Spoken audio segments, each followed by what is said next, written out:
नमस्कार दोस्तों, जय हिंद, वंदे मातरम। पंचायती सरपंच सारे के सारे हो गए बर्बाद।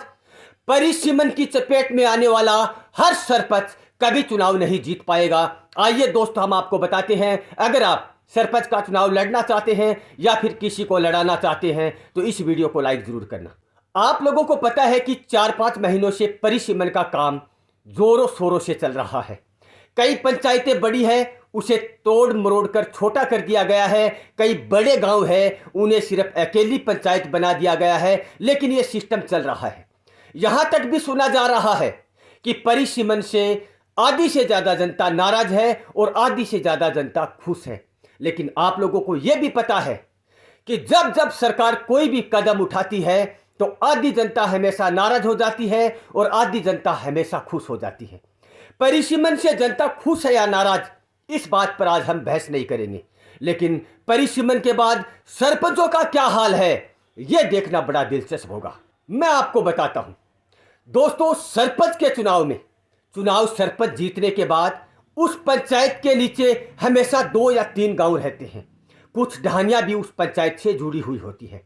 लेकिन कई कई सरपंच तो ऐसे हैं इस पंचायतों में कि अपने गांव को छोड़कर जो पंचायत के नीचे गांव थे उसमें अंधाधुंध काम करवाया गया।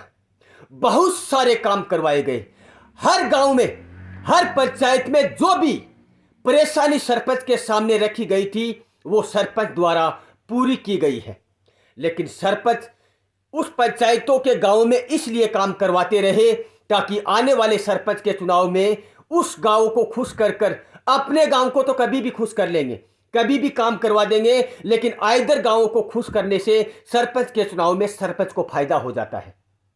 बहुत सारे सरपंच आपको ऐसे देखने को मिलेंगे चूरू की इस पंचायतों में कि सरपंच अपने गांव को छोड़कर आइदर गांव में ढेर सारा काम करवाया है। या तो उस गांव वालों की कोई डिमांड नहीं थी कि इस गांव में यह काम करवाना है, या फिर सरपंच साहब ये सोचते रहे होंगे कि यह अपना खुद का गांव है, अपने खुद के दोस्त है, अपने खुद के मित्र है, हम यहां कभी भी काम करवा लेंगे, या फिर ये खुद अपने गांव वाले हैं, मुझे तो हमेशा सपोर्ट करते रहेंगे। इस बहम में सरपंच साहबों ने चारों तरफ पंचायतों के हर एक गांव में काम करवा दिया और अपने गांव पर कम ध्यान दिया है। दोस्तों, ऐसा हुआ या नहीं, ये आप लोग कमेंट बॉक्स में बताएंगे। सरपंच खुद के गांव को छोड़कर जो गांव पंचायत में जुड़े हुए हैं उन गांवों को चमन बना दिया है। जब अपने गांव की बारी आई, जब अपने गांव में काम करवाना शुरू किया, समय निकलते देर नहीं लगती, परिसीमन का काम शुरू हो गया।